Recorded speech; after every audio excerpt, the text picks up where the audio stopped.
দাবি পূরণের আগে আলোচনায় বসবে না কৃষি বিশ্ববিদ্যালয়ের শিক্ষার্থীরা। অনিশ্চিত সিন্ডিকেট সভা। চবিতে ক্লাস শুরু হলেও উপস্থিতি কম।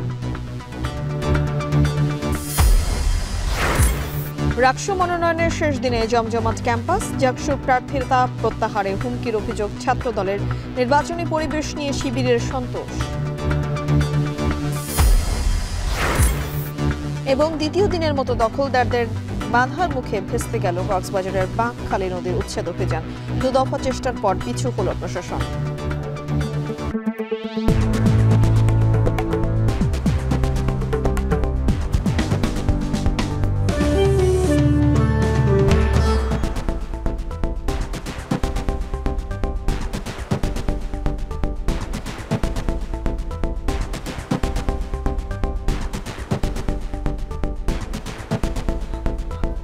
শিরোনাম স্বাগত জানাচ্ছি। এখন জনপদে পুরো সংবাদ জুড়ে সঙ্গে রয়েছি আমি তানজিলা খান মেম। হল থেকে নোটিশ প্রত্যাহার ও বিশ্ববিদ্যালয় খুলে দেওয়া সহ 3 দফা দাবি পূরণের আগে আলোচনা বসতে চায় না কৃষি বিশ্ববিদ্যালয়ের শিক্ষার্থীরা। এই অবস্থায় সিন্ডিকেট সভা নিয়ে তৈরি হয়েছে অনিশ্চয়তা। আর এ বিষয়ে আরো জানাতে বাংলাদেশ কৃষি বিশ্ববিদ্যালয় থেকে যুক্ত হচ্ছেন আমাদের সঙ্গে সহকর্মী হারুনুর রশিদ। হারুন, একটু জানাবেন কৃষি বিশ্ববিদ্যালয়ের চলমান সংকট কি আরো ঘনীভূত হচ্ছে কিনা?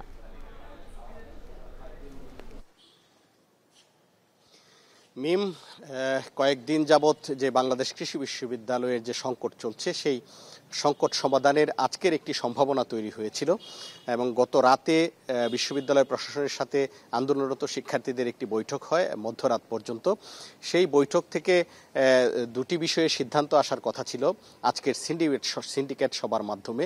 সেটি হচ্ছে যে একটি যে শিক্ষার্থীদের যে হল ত্যাগের নোটিশ দেওয়া হয়েছে সেটি প্রত্যাহার করতে হবে এবং বিশ্ববিদ্যালয় 7 দিনের মধ্যে খুলে দিতে হবে। এবং আরেকটি দাবি ছিল যে উদ্ভূত পরিস্থিতিতে আন্দোলনরত শিক্ষার্থীদের উপর যেন কোনো ব্যবস্থা নেওয়া না হয়, তাদেরকে যেন একাডেমিকভাবে কোনোভাবেই যেন হয়রানি না করা হয়, সে বিষয়ে লিখিত সিদ্ধান্ত আসতে হবে আজকের সিন্ডিকেট সভা থেকে। এবং এই দুটি দাবি মেনে নেওয়ার পর যে কম্বাইন্ড ডিগ্রি নিয়ে যে আন্দোলন চলছিল এবং এটি নিয়ে যে জটিলতা তৈরি হয়েছে সেটি নিয়ে নিরসনের জন্য শিক্ষার্থীদের সাথে প্রশাসনের বৈঠক করার কথা ছিল এবং শিক্ষার্থীরা এই দাবিটি কিন্তু করেছিলেন। কিন্তু আমরা যতটুকু জানতে পেরেছি যে আজকে সিন্ডিকেট সভার আগেই বিশ্ববিদ্যালয় প্রশাসন শিক্ষার্থীদের সাথে আবারও বসার ইচ্ছা প্রকাশ করেছিলেন এবং তাদেরকে বিষয়টি জানানো হয়েছিল যে সেই বৈঠকে যে সিদ্ধান্ত হবে সেই আলোকেই কিন্তু আজকের যে সিন্ডিকেট সভা সেই সিন্ডিকেট সভাটি হবে এবং সেখান থেকে একটি সমাধান আসবে যাতে এই সিন্ডিকেট সভার সিদ্ধান্তের মধ্য দিয়েই যে অস্থিরতা চলছে সেটির সমাধান হবে। কিন্তু শিক্ষার্থীরা সেই আলোচনায় যোগদানে অসম্মতি জানানোর কারণে সেই আলোচনাটি আর হয়নি এবং সিন্ডিকেট সভাটিও কিন্তু এখন পর্যন্ত হয়নি। এটি আসলে কখন হবে এ বিষয়ে বিশ্ববিদ্যালয়ের প্রশাসনও কিন্তু আমাদেরকে কিছু বলতে পারছে না। তো এই ছিল আমার কাছে বাংলাদেশ কৃষি বিশ্ববিদ্যালয় থেকে সর্বশেষ। বাংলাদেশ কৃষি বিশ্ববিদ্যালয় থেকে সরাসরি যুক্ত হয়েছেন সহকর্মী হারুনুর রশিদ। চট্টগ্রাম বিশ্ববিদ্যালয়ে সংঘর্ষের ঘটনায় 8 জনকে গ্রেপ্তার করা হয়েছে। তবে বিশ্ববিদ্যালয়ের নিরাপত্তা দপ্তর থেকে লুট হওয়া দেশীয় অস্ত্র ফেরতের আহ্বান জানিয়ে 48 ঘন্টার আলটিমেটাম দিলে এখনও কোনো অস্ত্র উদ্ধার হয়নি। এদিকে 2 দিন বন্ধ থাকার পর আজ থেকে চট্টগ্রাম বিশ্ববিদ্যালয়ে শুরু হয়েছে ক্লাস। তবে শিক্ষার্থী উপস্থিতি একেবারেই কম। শোয়েব রহমানের প্রতিবেদন। জোবরা গ্রামবাসী আর চট্টগ্রাম বিশ্ববিদ্যালয়ের শিক্ষার্থীদের মাঝে ভয়াবহ সংঘর্ষের 2 দিন পর সকাল 8:15টায় ক্যাম্পাসের স্টেশনে প্রবেশ করে প্রথম শাটল ট্রেন। স্বাভাবিক সময়ে এই শাটলে তিল ধারণের ঠাঁই না থাকলেও আজকের চিত্র একেবারেই ভিন্ন। বেলা 9:30টায় সমাজবিজ্ঞান অনুষদের সামনের চিত্র এটি। শিক্ষার্থী শূন্য ক্যাম্পাস যেন ভুতুড়ে ক্যাম্পাসের রূপ নিয়েছে। বহু শ্রেণীকক্ষে ঝুলছে তালা, আবার কোথাও খোলা থাকলেও নেই শিক্ষার্থী। আতঙ্কের কারণেই বহু শিক্ষার্থী ক্যাম্পাসে আসছেন না বলে দাবি শিক্ষার্থীদের। অনেকেই আতঙ্কে আছে, তারা অনেকেই গ্রামের বাড়িতে চলে গেছে। আমার ফ্রেন্ডরা অনেকেই চলে গেছে। তারা এই বিষয়টা নিয়ে খুবই আতঙ্কিত। বাসার যারা মালিক তারা বলতেছে যে তোমরা আপাতত বাসা থেকে যাও, হলে থাকো, বা তারা যদি আসে বা তাহলে তারা নিরাপত্তা দিতে পারবেন এরকম। ক্যাম্পাসে আমাদের যে বিশাল শিক্ষার্থী তারা অধিকাংশই অনুপস্থিত। আমার কিছু ফ্রেন্ড ইতিমধ্যেই তার গ্রামের বাসায় চলে গিয়েছে। আবার কিছু ফ্রেন্ড যারা ক্যাম্পাসের বাইরে থাকতো তারা এখন হলে অবস্থান করছে। শিক্ষকরা বলছেন শিক্ষার্থীর উপস্থিতি কম থাকায় ক্লাস হয়নি কিছু বিভাগে, তবে দ্রুতই পরিস্থিতি স্বাভাবিক হবে বলে আশা করেন তারা। শিক্ষার্থীদের অনুপস্থিতির কারণে ক্লাসগুলো ওইভাবে হচ্ছে না আর কি। আমরা শিক্ষকদের যেমন আজকেও আমরা মনিটর করছি যে কি পরিমাণ ক্লাস হচ্ছে না হচ্ছে। তো সব কিছু মিলে আসলে যেভাবে যেভাবে যেটা তো আমাদের চট্টগ্রাম বিশ্ববিদ্যালয়ের ইতিহাসে এই ধরনের ঘটনা কোনো সংঘটিত হয় নাই ক্যাম্পাসে অথবা ক্যাম্পাসের বাইরে। অতএব এবং এটা যেভাবে মিডিয়াগুলোতে এসছে তাদেরকে তাদের গার্ডিয়ানরা অভিভাবকরা ওইভাবে উদ্বুদ্ধ করছেন না যে ক্লাসে আসতে। পুনরায় যাতে করে তারা সেশন জ্যামে না পড়ে সেজন্য আমাদের 1 নম্বর করণীয় হলো ক্লাস পরীক্ষা সব কিছু চালু রাখা। আর চালু রাখতে গিয়ে ছাত্রছাত্রী যাতে করে পুরোপুরি নিরাপদ থাকে এর জন্য আমাদের যা করণীয় আছে আমরা সব করব। এদিকে বেলা 1টায় সংবাদ সম্মেলন করে ছাত্র অধিকার পরিষদ। চাকসু নির্বাচন বানচালে এই সংঘর্ষ কেউ উস্কে দিয়েছে কিনা সেটি তদন্তের দাবি জানান তারা। একই সাথে পূর্ণ আবাসন, লুট হওয়া অস্ত্র উদ্ধার, স্থানীয় ও শিক্ষার্থীদের সমন্বয়ে কমিটি গঠন সহ বেশ কিছু দাবি জানান তারা। এখানে আমাদের একমাত্র পরিচয় আমরা চবিয়ান, কারণ এই সংঘর্ষ রয়েছে এলাকাবাসীর সঙ্গে। এটা আমাদের অস্তিত্ব লড়াই, আমাদেরকে এখানে থাকতে হবে। সুষ্ঠু বরাদ্দ নীতি, দূরবর্তী অঞ্চল থেকে আগত নারী শিক্ষার্থী এবং তাদের আর্থিক অসচ্ছলতা, শিক্ষার্থীদের অগ্রাধিকার দিয়ে এবং হল আসন বরাদ্দ করা। 2, বিশ্ববিদ্যালয়ে অনুমোদিত মেস অথবা হোস্টেল। এদিকে গতকাল বিশ্ববিদ্যালয় প্রশাসনের দায়ের করা মামলায় এখন পর্যন্ত 8 জনকে গ্রেপ্তার করা হয়েছে বলে জানিয়েছে হাটহাজারী থানা পুলিশ। শোয়েব রহমান, এখন, চট্টগ্রাম। এ পর্যন্ত রাকসু নির্বাচনের মনোনয়ন ফর্ম উত্তোলন করেছেন 466 জন। বিস্তারিত জানাতে রাজশাহী বিশ্ববিদ্যালয় থেকে যুক্ত হচ্ছেন মারুফ হাসান। মারুফ, রাকসু নির্বাচনকে কেন্দ্র করে শেষ মুহূর্তে প্রার্থীদের মাঝে নির্বাচনী আমেজ কেমন দেখছেন জানাবেন।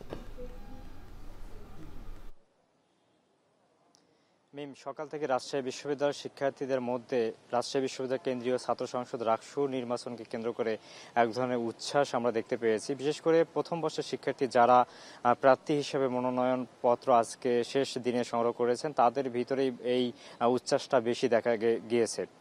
মূলত 2024-25 শিক্ষাবর্ষের শিক্ষার্থীদের রাকসু ভোটার তালিকায় তাদেরকে অন্তর্ভুক্ত করার পরপরই অনেক শিক্ষার্থী যারা এই নির্বাচনে অংশগ্রহণ করার জন্য মনোনয়ন ফর্ম সকাল থেকে সংগ্রহ করেছে। এ পর্যন্ত আপনি যেটি বললেন যে 466 জন মোট মনোনয়ন ফর্ম সংগ্রহ করেছে, যার মধ্যে 23টি পদের বিপরীতে রাকসুর জন্য 382টি মনোনয়ন ফর্ম এবং সিনেটের জন্য 5টি পদের বিপরীতে 84টি মনোনয়ন ফর্ম উত্তোলন করা হয়েছে। শিক্ষার্থীদের যে দাবি ছিল যে দীর্ঘ সময়ের যে রাকসুর পূর্ণাঙ্গ যে নির্বাচন 25 সেপ্টেম্বর সেই সময়ের মধ্যে যাতে হয় এমনটি কিন্তু দাবি করে আসছিলেন। আজকে কিছুক্ষণ আগে নির্বাচন কমিশনের যিনি প্রধান নির্বাচন কমিশনারের সঙ্গে আমরা কথা বলেছি, তিনি বলছেন যে সুষ্ঠু এবং নিরপেক্ষভাবে স্বচ্ছ একটি নির্বাচন তারা উপহার দেবেন, বিশেষ করে যাতে কোনো শিক্ষার্থী এখানে কোনো ধরনের প্রশ্ন তুলতে না পারে এমনটাই তারা আশা করছেন। তবে সব মিলিয়ে আগামী কাল থেকে যেহেতু রাকসুর মনোনয়ন ফর্ম দাখিলের সময়সীমা শুরু হবে, সব মিলিয়ে একটি উৎসবমুখর পরিবেশই তৈরি হবে এমনটাই প্রত্যাশা সকলের। এই ছিল রাজশাহী থেকে আমার কাছে বিশ্ববিদ্যালয়ের সবশেষ তথ্য। রাজশাহী বিশ্ববিদ্যালয় থেকে রাকসু নির্বাচনের সবশেষ খবর জানাচ্ছিলেন সহকর্মী মারুফ হাসান। জাকসু নির্বাচনের প্রার্থিতা প্রত্যাহারের জন্য বিভিন্ন মহল থেকে হুমকির অভিযোগ করেছেন ছাত্রদল প্যানেলের জিএস প্রার্থী তানজিলা হোসাইন বৈশাখী। অপরদিকে নির্বাচনী পরিবেশ নিয়ে সন্তোষ প্রকাশের পাশাপাশি জয়ের ব্যাপারে আশাবাদী ছাত্র শিবিরের জিএস প্রার্থী মাজহারুল ইসলাম। জাকসু নির্বাচনের 6ষ্ঠ দিনের মতো প্রচারণায় এ মন্তব্য করেন তারা। সকাল থেকে সব প্যানেলের প্রার্থীরাই প্রচারণায় নামেন। যেসব এলাকায় শিক্ষার্থী সমাগম ঘটে সেসব জায়গায় শিক্ষার্থীদের সাথে কুশল বিনিময় করেন প্রার্থীরা। নিজেদের লিফলেট বিতরণের পাশাপাশি তুলে ধরেন নানা প্রতিশ্রুতি। বিশ্ববিদ্যালয়ের সামগ্রিক কার্যাবলী অটোমেশনের আওতায় আনতে কাজ করার প্রতিশ্রুতি দেন ছাত্র শিবিরের প্রার্থী মাজহারুল ইসলাম। একটি ক্ষুদ্র গোষ্ঠী ছাত্র শিবিরকে সাংস্কৃতিক কার্যাবলীর মুখোমুখি দাঁড় করানোর চেষ্টা করছে বলেও অভিযোগ করেন তিনি। অপরদিকে ছাত্রদল প্যানেলের জিএস প্রার্থী তানজিলা হোসেন বৈশাখী গবেষণায় বিনিয়োগের ঘাটতিকে জাহাঙ্গীরনগর বিশ্ববিদ্যালয়ের বড় সংকট বলে উল্লেখ করেন। নির্বাচনে জিতলে এই সমস্যা নিরসনে কাজ করার প্রতিশ্রুতিও দেন তিনি। আমাদের বিভিন্ন প্রার্থীদের হুমকি দেওয়া হচ্ছে যেন তারা ভোটটা না চায়, বা ভোটারদেরকে দিয়ে হুমকি দেওয়া হচ্ছে এই ভোট কোথাও দেওয়া যাবে না। এমনকি আমাদের প্রার্থীদেরকে হুমকি দেওয়া হচ্ছে যে প্রার্থীতা প্রত্যাহার করে নিতে হবে। এই আচরণবিধি লঙ্ঘন করার জন্য আমাদের গণতন্ত্রটা ডামি গণতন্ত্র হয়ে যাচ্ছে। একাডেমিকভাবে যেন তারা পলিটিক্যাল ডমিনেন্সের বাদ দিয়ে তারা যেন একাডেমিক দিকে আরও বেশি ফোকাস হতে পারে, দেশে এবং বিদেশে যেন তারা আরও ভালো স্বাক্ষর রাখতে পারে, সেই জায়গাটা আমাদের প্রধান প্রায়োরিটি থাকবে। কক্সবাজার শহরের মাখখালী নদীর পাড় দখলমুক্ত করতে তৃতীয় দিনের অভিযানে পেশকারপাড়া এলাকায় কোনো স্থাপনা উচ্ছেদ করতে পারেনি বিআইডব্লিউটিএ। স্থানীয়দের বাধা ও প্রতিবাদের মুখে দুদফায় অভিযান ব্যর্থ হয়। উদ্ভূত পরিস্থিতিতে জেলা প্রশাসক ও আইন শৃঙ্খলা বাহিনীর সঙ্গে আলোচনা করে পরবর্তী পদক্ষেপ নেওয়া হবে বলে জানিয়েছে বিআইডব্লিউটিএ কর্তৃপক্ষ। মন্তোষ বেদজ্ঞর প্রতিবেদন, ছবি তুলেছেন মোহাম্মদ রাসেল। কক্সবাজার শহরের বাঁকখালী নদীর পাড় দখলমুক্ত করতে বুধবার দুপুর 12টার দিকে প্রথম দফায় অভিযানের শুরুতেই স্থানীয়দের তীব্র বাধার মুখে পড়ে আইন শৃঙ্খলা বাহিনী। এ সময় বিদ্যুৎ সংযোগ বিচ্ছিন্ন করতে গেলে মই ভাঙচুর ও এক্সক্যাভেটর প্রবেশে বাধা দেয় দখলদাররা। সড়কে অবস্থান নেন শত শত মানুষ। পরিস্থিতি উত্তপ্ত হয়ে উঠলে অভিযান সাময়িকভাবে স্থগিত করা হয়। দুপুর 1:30টার দিকে বিকল্প পথে আবারও উচ্ছেদ অভিযানের চেষ্টা করলে ছড়িয়ে পড়ে উত্তেজনা। পুলিশ, সেনা, র্যাব ও আনসার সদস্যরা ঘটনাস্থলে উপস্থিত থাকলেও দখলদার ও স্থানীয়রা তাদের উদ্দেশ্যে নানা স্লোগান দিতে থাকেন। এক পর্যায়ে এক্সক্যাভেটর অগ্রসর হলে সামনে বাধা হয়ে দাঁড়ান স্থানীয় নারীরা। পরিস্থিতি নিয়ন্ত্রণের বাইরে গেলে আবারও পিছু হটতে বাধ্য হয় অভিযানকারীরা। বিকেল 3টার দিকে ঘটনাস্থল ত্যাগ করেন তারা। 26 সাল পর্যন্ত আপনার খাজনা হাইলা সবকিছু কমপ্লিট। আমরা অনেক কষ্ট করে খেয়ে না খেয়ে এই জায়গাটা কিনছি।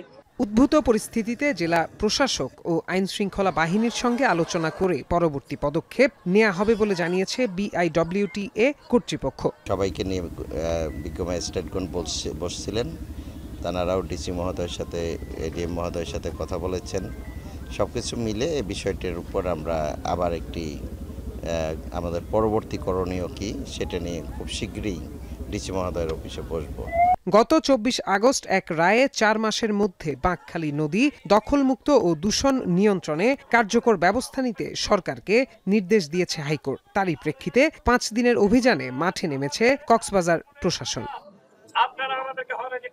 এখন কক্সবাজার। নারায়ণগঞ্জের বন্দর উপজেলায় 2টি তুলার গোডাউনে অগ্নিকাণ্ডের ঘটনা ঘটেছে। ফায়ার সার্ভিসের 2টি ইউনিটের প্রায় 1 ঘন্টার চেষ্টায় আগুন নিয়ন্ত্রণে আসে। দুপুরে উপজেলার আমিরাবাদ কদমতলী এলাকায় এই অগ্নিকাণ্ডের ঘটনা ঘটে। স্থানীয়রা জানান, টিন শেডের একটি গোডাউন থেকে হঠাৎ করে ধোঁয়া দেখতে পান তারা। কিছুক্ষণের মধ্যেই আগুন ছড়িয়ে পড়ে পাশের আরেকটি গোডাউনে। খবর পেয়ে বন্দর ফায়ার সার্ভিসের 2টি ইউনিট দ্রুত ঘটনাস্থলে পৌঁছে স্থানীয়দের সহায়তায় আগুন নিয়ন্ত্রণে আনে। গোডাউনের পুরাতন মেশিনের ঘর্ষণের কারণে আগুনের সূত্রপাত বলে প্রাথমিক ধারণা করছে ফায়ার সার্ভিস।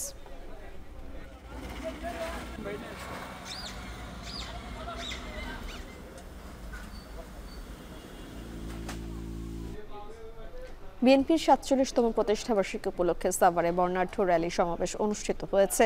দুপুরে ঢাকা জেলা যুবদলের সাধারণ সম্পাদক মোহাম্মদ আইয়ুব খানের নেতৃত্বে র্যালি অনুষ্ঠিত হয়। র্যালিটি সাভারের গেন্ডা এলাকা থেকে শুরু হয়ে ঢাকা আরিচা মহাসড়কের বিভিন্ন এলাকায় প্রদক্ষিণ করে রেডিও কলোনি এলাকায় গিয়ে শেষ হয়। পরে সেখানে সংক্ষিপ্ত সমাবেশ করা হয়।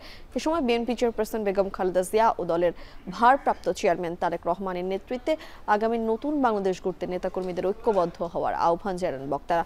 কর্মসূচিতে হাজার হাজার নেতাকর্মী অংশ নেন। এ সময় সাভার আশুলিয়ার বিএনপি ও এর অঙ্গ সংগঠনের কয়েক হাজার নেতৃবৃন্দ উপস্থিত ছিলেন।